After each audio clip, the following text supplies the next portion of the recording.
تو پنجتن کا غلام ہوں، میں تو پنجتن کا غلام ہوں، میں غلام ابن غلام ہوں، میں غلام ابن غلام ہوں، میں تو پنجتن کا غلام ہوں۔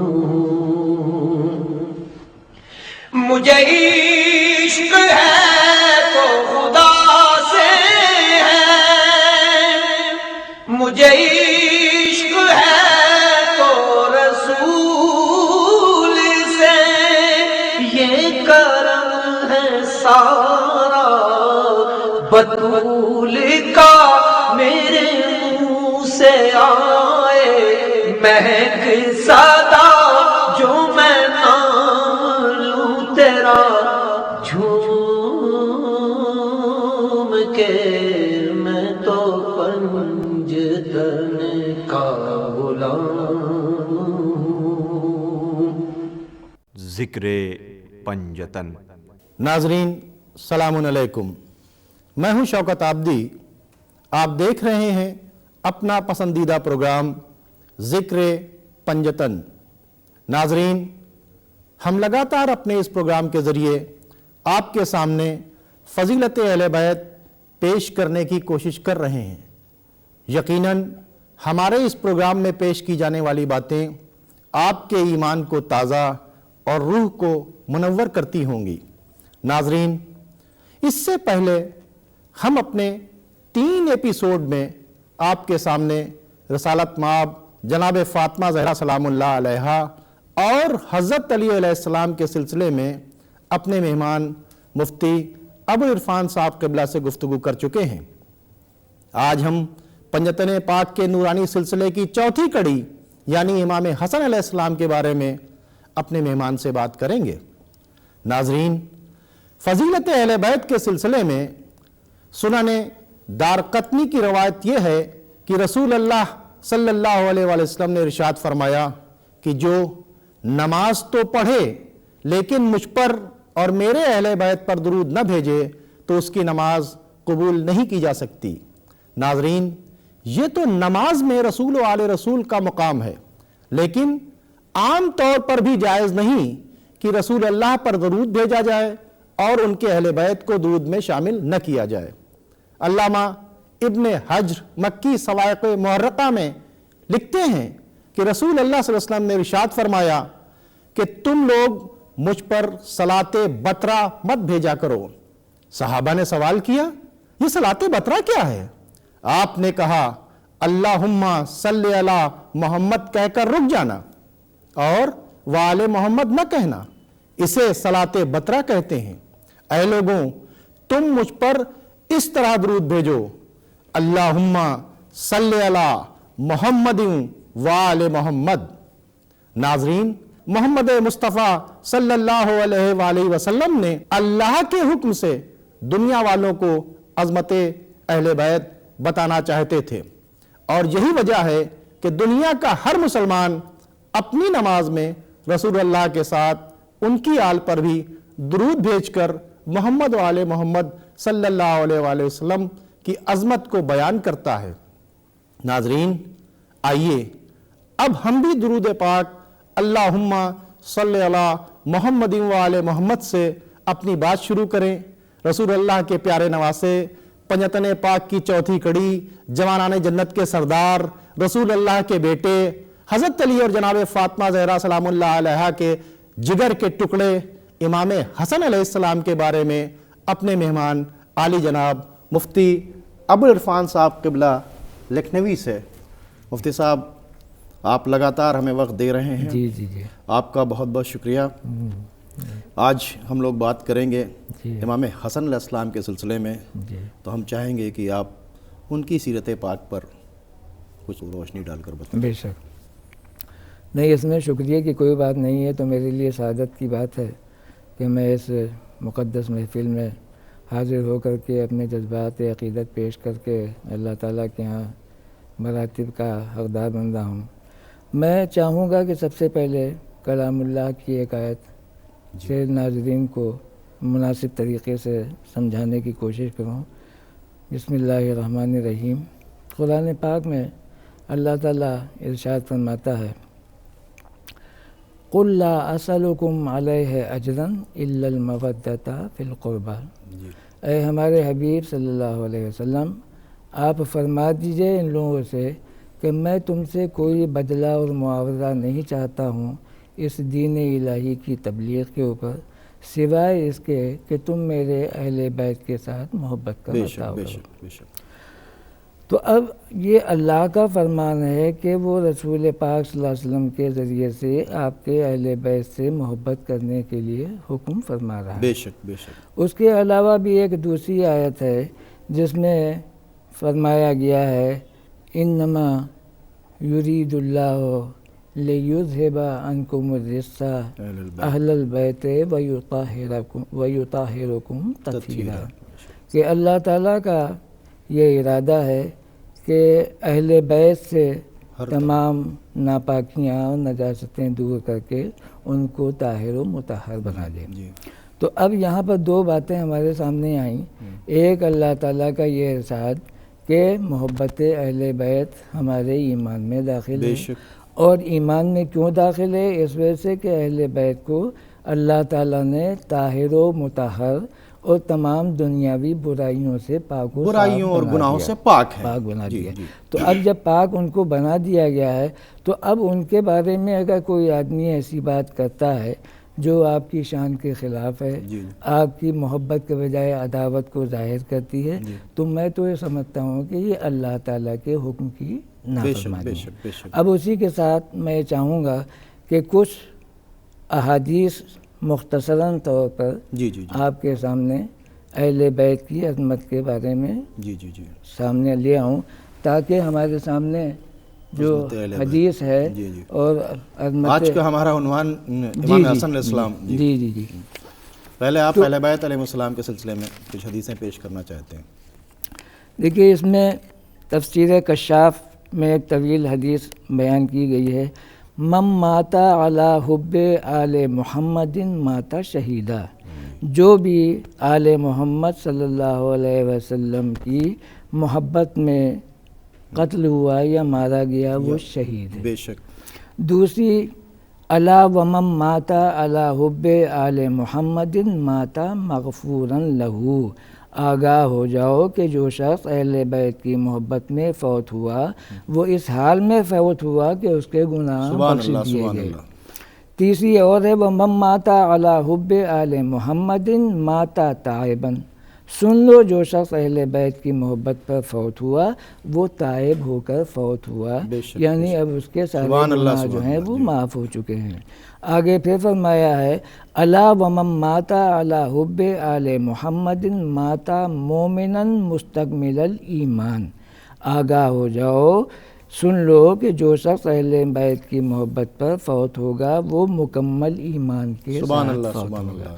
تو یہ اتنی احادیث ہیں جن کو سننے کے بعد اب ہمارے یعنی محبت اہل بیت پر جو فوت ہوگا وہ ایمان کی حالت میں اس کی موت ہوگی۔ اب اگر اور جس کے پاس محبت اہل بیت نہیں ہے اس کے پاس ایمان نہیں ہے۔ اہل بیت ہی کے متعلق اس قسم کی باتیں کرتے ہیں تو ہم کو سوچنا چاہیے کہ ہم کیا کر رہے ہیں۔ تو اہل بیت میں چاہتا ہوں کہ امام حسن علیہ السلام ہیں، تو امام آج ہمارا جو عنوان ہے امام حسن علیہ السلام کے سلسلے میں آگے پھر انہوں نے کہا ہے کہ الا ومن مات علی حب آل محمد یزف الی الجنت کما تزف العروس الی بیت زوجہا، آگاہ ہو جاؤ جو شخص اہل بیت کی محبت پر فوت ہوا اسے ایسی عزت کے ساتھ جنت روانہ کیا جاتا ہے جیسے دلہن دولہا کے گھر۔ سبحان اللہ سبحان اللہ سبحان اللہ۔ ایک اور ہے حدیث جس میں کہا ہے الا ومن مات علی حب آل محمد فتح لہ فی قبرہ بابان الی الجنہ، جان لو جو شخص اہل بیت کی محبت پر فوت ہوا اس کی قبر میں جنت کے 2 دروازے کھول دیے جاتے ہیں۔ سبحان اللہ سبحان اللہ۔ تو اب یہ ایسی احادیث ہیں کہ جن کو سامنے رکھنے کے بعد ہمارا ایمان تازہ ہوتا ہے. اور جہاں پر یہ بات آتی ہے وَمَن يُطِعِ اللَّهَ وَرَسُولَهُ فَقَدْ فَازَ فَوْزًا عَظِيمًا، کہ جو بھی اللہ تعالیٰ اور اس کے رسول کی اطاعت کرتا ہے وہ بہت ہی بھلائیوں کا حامل ہو جاتا ہے. اللہ اس کے رسول کی اطاعت اللہ کے اور تو اللہ کے رسول کی اطاعت میں یہ سب آیات اور جب رسول کی اطاعت بھی اللہ کے حکم سے ہے. جی اللہ کے حکم سے ہے. تو اب یہ قرآن کی آیتیں بتا رہی ہیں، یہ احادیث جو ہے فضائل اہل بیت کے اوپر بہت ہی کافی و شافی ہیں، اور ان سے معلوم ہوتا ہے کہ یہ اس سے محبت چاہنے والوں کو بہت تسلی ہوئی. چاہنے والوں کے لیے تسلی بھی ہے، دوسرے ان کے لیے رغبت بھی ہے بے شک، بے کہ شک. اگر تم دنیا و آخرت کی بھلائی چاہتے ہو، اگر اللہ اور اس کے رسول کی اطاعت کرنا چاہتے ہو، تو تمہارے اوپر محبت اہل بیت کو ایمان کی طرح سے داخل سمجھنا چاہیے. اب اسی طرح سے آج پنجتن پاک کے سلسلے میں جو ہماری گفتگو ہے امام وہ حسن علیہ جناب السلام، حضرت امام حسن علیہ السلام کے بارے میں ہے.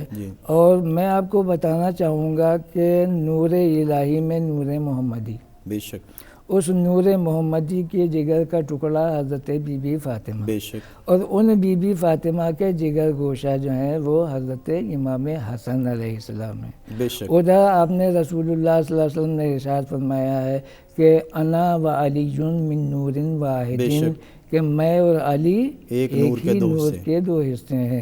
تو اب ادھر سے بھی نور منتقل ہو گیا اور حضرت علی کی طرف سے بھی جب نور منتقل ہو گیا اور جناب فاطمہ کی طرف سے وہی میں نے کہا کہ ادھر حضرت فاطمہ کے ذریعے سے نبی کا نور منتقل ہوا، اور ادھر حضرت علی کا جب نور منتقل ہوا تو یہ نور علی نور ہو گئے.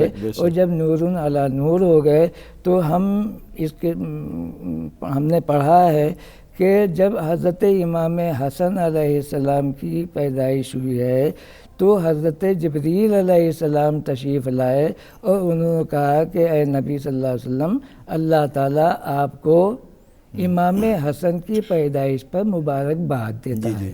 اب ظاہر ہے کہ بادشاہ جس کی پیدائش کے اوپر مبارکباد دے رہا ہو تو اس کا علو مرتبت اور اس کی عظمت کا کیا حال ہے. اللہ مبارکباد بھیج رہا ہے پیدائش امام حسن علیہ السلام پر. اچھا، حضرت علی سے آپ نے فرمایا کہ تم اس کا نام رکھو. انہوں نے کہا جی اس کا نام تو آپ ہی رکھیں گے. آپ نے کہا میں کیا رکھوں گا، جو اللہ رکھوائے گا میں رکھوں گا. تو حضرت جبریل آئے، انہوں نے کہا اللہ تعالیٰ کا ارشاد ہے کہ اس کا نام آپ شبر رکھیں، جو حضرت ہارون کے لڑکے کا نام تھا، اور اسی کی مناسبت سے شبر کے معنی حسن کے ہوتے ہیں. تو حضرت حسن علیہ السلام کی جو پیدائش ہوئی ہے اس کے اوپر اور ان کا جو نام رکھا گیا ہے وہ اللہ کے حکم سے رکھا گیا ہے. تو ظاہر ہے کہ آپ کی عظمت کیا ہوگی.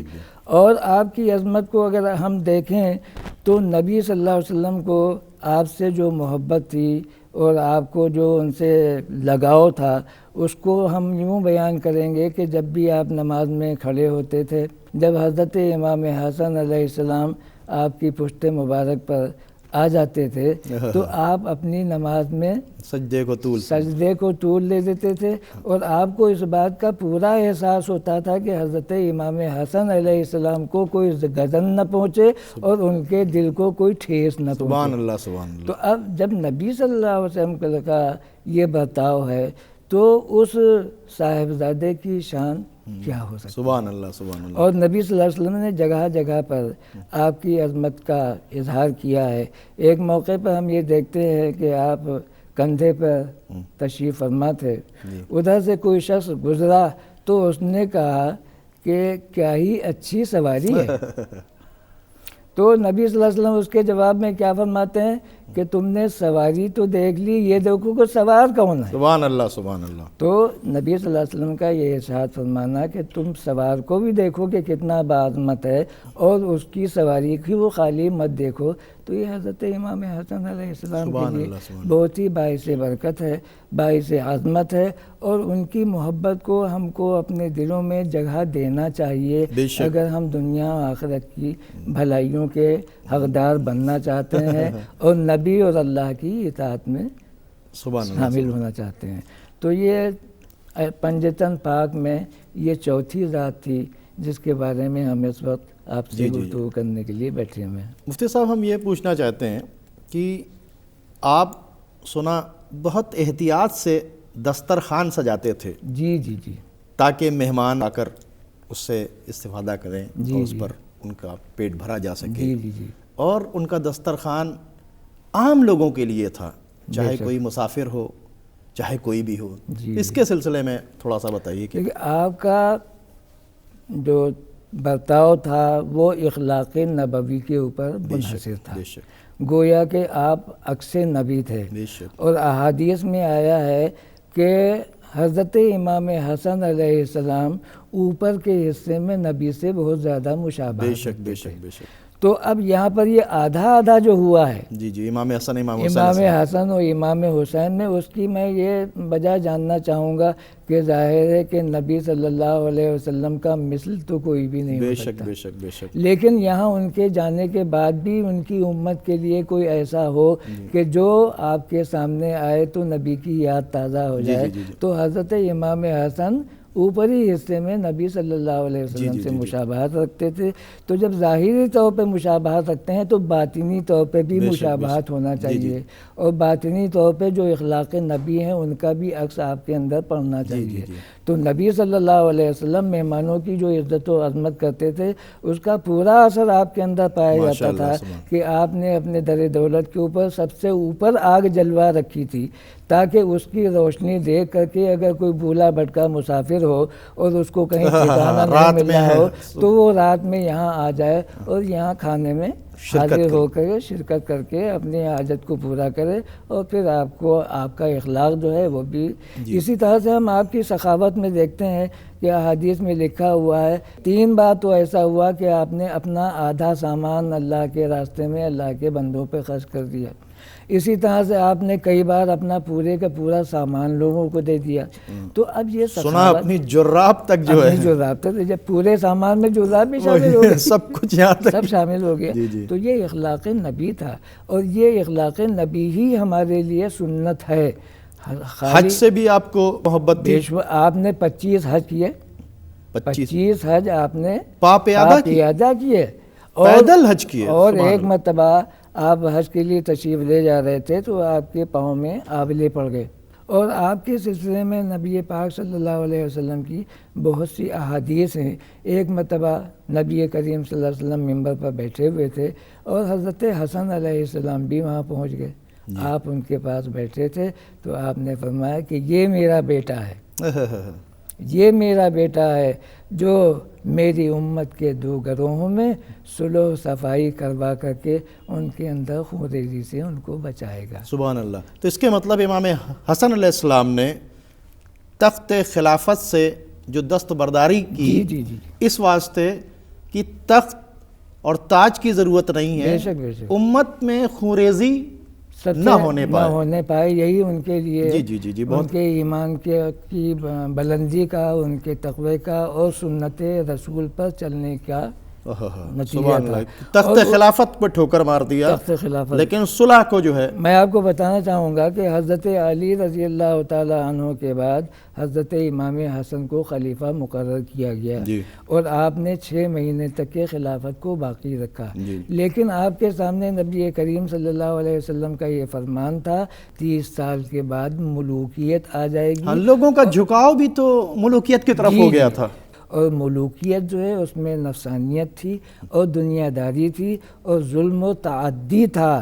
تو آپ نے یہ نہیں چاہا کہ میں نبی کا نواسا ہو کر کے ان کو پیغام پہنچانے والا بن کر کے ایک ایسا پیغام قوم کے سامنے چھوڑ کے جاؤں کہ جو سنت نبی کے خلاف ہوگا، لہٰذا جیسے ہی 6 مہینے پورے ہونے کو آئے آپ نے کہا کہ بھیا اس ملوکیت کے جو لائق ہے وہ لے جائے اور مجھے میرے حال پہ چھوڑ دے، اس وجہ سے کہ میرے لیے تو سنت نبی جو ہے وہ ضروری ہے، اور سنت نبی جو ہے وہ تقویٰ و طہارت ہے، اور لوگوں کے اندر آپس میں اتحاد و محبت قائم کرنا ہے۔ گویا آپ یہ بتانا چاہتے تھے کہ اے لوگوں سن لو، مجھے تخت خلافت سے کوئی محبت نہیں ہے، جی چونکہ تمہارا رجحان خود میری طرف سے ہٹ کر ملوکیت کی طرف چلا گیا ہے، تو میں اب نہیں چاہتا کہ میری وجہ سے قتل و کوئی غارت قتل و غارت ہو، بدامنی پیدا ہو، تو ایک ایسا پیغام جی جائے بہت اچھی جو کل چل کر کے امت محمدیہ کے لیے یہ لوگ کہنے لگے کہ امام حسن علیہ السلام نے اپنے تخت کے لیے قتل و غارت کروا دیا معاذ اللہ، تو اس لیے انہوں نے خاموشی اختیار کر لی۔ بلکہ یہ بھی کتابوں میں لکھا ہوا ہے کہ لوگ آپ کو آذ المسلمین کہہ دیتے ہیں۔ آپ نے فرمایا کہ وہ آذ المسلمین ہونا تو دوسری بات ہے، لیکن ناز المسلمین نہیں ہونا چاہیے۔ عجیب اور لوگ تھے، میں عجیب لوگ تھے۔ میں ایک اس سے طرف جو ہے رسالت مآب صلی اللہ علیہ وسلم نے ان کو سیدہ شباب اہل الجنہ کہا، جوانان جنت کا سردار کہا، اور ان کے لیے اس طریقے کا بہت ایسے ہی وقت تھا کہ انہوں نے تخت خلافت سے دستبرداری اختیار کی۔ میں آپ کو بتانا چاہوں گا کہ جس وقت حضرت امام حسن کی پیدائش ہوئی جی اور آپ تھوڑا سا بڑے ہو گئے، ایک عید کا دن تھا جی اور اس دن آپ کے پاس پہننے کے لیے لباس تک نہیں تھا۔ بی بی فاطمہ زہرا نے عرض فرمایا بارگاہ رسالت میں کہ یہ آج عید کا دن ہے، سارے بچے خوشیاں منا رہے ہیں اور یہ آپ کے نواسے۔ یہ بات کہنا تھی کہ حضرت جبریل آسمان سے جنت کے لباس لے کے حلے لے کر کے آئے اور وہ سفید تھے۔ بچوں کی یہ عادت ہوتی ہے کہ وہ رنگین پسند کرتے ہیں۔ حضرت حسن نے کہا کہ ہم کو ہرا چاہیے، حضرت حسین نے کہا کہ ہم کو لال چاہیے۔ آپ نے کہا دو تشت میں پانی منگوائیے، وہ تشت میں پانی لا کے رکھا گیا۔ حضرت حسن سے کہا کہ آپ اس میں ڈالیے، آپ کا ہرا رنگ ہو جائے گا۔ انہوں نے ڈالا، وہ ہرے رنگ کا لباس ان کے پاس آ گیا۔ ادھر حضرت حسین سے کہا کہ آپ ڈالیے، جب انہوں نے ڈالا تو ان کا لباس جو تھا لال رنگ ہو گیا۔ یہ واقعہ جب پیش آیا تو حضرت جبریل نے نبی کریم صلی اللہ علیہ وسلم سے سوال کیا کہ آپ کو معلوم ہے کہ حضرت حسن نے ہرا رنگ کیوں پسند فرمایا؟ آپ نے کہا نہیں۔ تو انہوں نے فرمایا کہ یہ آپ کا بیٹا جو ہے، اس کو آپ کے امت کے لوگ زہر دیں گے جس کی وجہ سے ان کے جسم سے ہرا پانی ظاہر ہوگا۔ اور حضرت حسین کے بارے میں جو انہوں نے لال رنگ پسند کیا ہے، میں آپ کو آگاہ کرنا چاہتا ہوں کہ آپ کی امت کے لوگ میدان کربلا میں حضرت حسین علیہ السلام کو شہید کریں گے۔ تو اب ظاہر ہے کہ یہ باتیں سن کر کے آپ کے دل و دماغ پر جو اثر ہوا ہوگا، ہر چاہنے والا، ہر محبت کرنے والا، ہر آدمی اولاد رکھنے والا یہ جاننا چاہے گا کہ وہ نواسے جن کے اوپر انہوں نے اپنے بیٹے کو قربان کر دیا تھا کہ میں اپنے بیٹے کو قربان کر دوں گا، لیکن حسن و حسین کی قربانی مجھے منظور نہیں ہے، میں فاطمہ اور علی کو رنجیدہ نہیں دیکھنا چاہتا ہوں۔ تو اپنے بیٹے کو جس کے لیے قربان کیا تھا، آج جب اس کی شہادت کے بارے میں معلوم ہو رہا ہے تب آپ نے کہا کہ جس نے کیا اثر ہوگا، تب آپ نے یہی کہا کہ جس نے ان کو اذیت دی یہ مجھ سے ہے۔ تو اس طرح سے ہمارے اوپر یہ خالی ان کا تذکرہ کرنا نہیں ہے، بلکہ اس پیغام دیا کہ یہ مجھ سے ہیں، میں ان سے ہوں، جس نے ان کو اذیت دی اس نے مجھے اذیت دی۔ تو ہمارے لیے جو یہ ذکر ہے وہ خالی زبانی جمع خرچ کے طور پہ نہیں ہے کہ ہم تھوڑی دیر کے لیے اپنے دل کو تسلی دے رہے ہیں، بلکہ ہم کو اس سنت رسول اللہ کو عمل آوری کے لیے اپنے دلوں میں جگہ دینا ہوگی۔ ہم کو حضرت امام حسن سے اس لیے محبت ہے کہ وہ نبی کریم صلی اللہ علیہ وسلم کا پرتو تھے اور وہ ہمارے لیے باعث نجات ہمارے نبی کا حکم ہے جی، اور نبی بغیر مرضی پروردگار کے اپنے لبوں کو جنبش نہیں دیتے۔ اس کے مطلب یہ اللہ کا حکم ہے محبت امام حسن اسلام کرنا۔ بے شک جب آپ فرما رہے ہیں کہ یہ بچے جو ہیں میرے لیکن پھر بھی میں دیکھتا ہوں کہ آپ کے ساتھ بڑا ظلم ہوا۔ نہیں، اب جو ظلم ہوا وہ تو ظاہر ہے، اور یہ آپ کی بیوی کے ذریعے آپ کو زہر دلایا گیا۔